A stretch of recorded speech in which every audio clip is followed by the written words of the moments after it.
Alright, so here I am. I've just come to work of a Monday morning, and I thought I'd just share with you a few thoughts for the week before I get started. Now, at the moment, I'm doing a number of what's called progress reports for NDIS participants.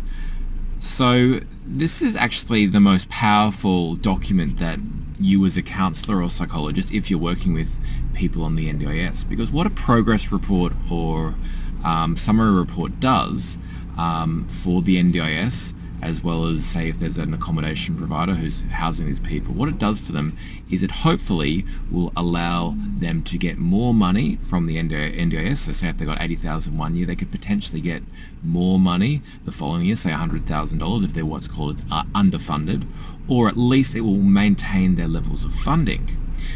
So it's really important to understand your value as a counsellor or psychologist in writing these reports.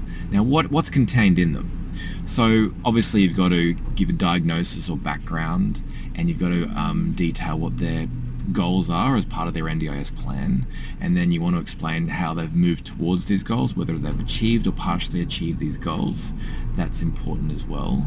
And also you want to provide a bit of a summary as to maybe the model of therapy that you used, maybe how motivated they've been, anything in particular that's happened during the therapy.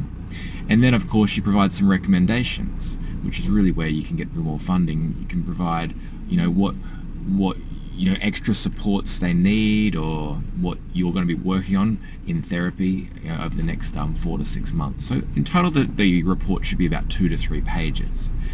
Now, if you're interested in what my template looks like, or what an example report looks like, type in free report in the comment section below, and I'll send that one right to you.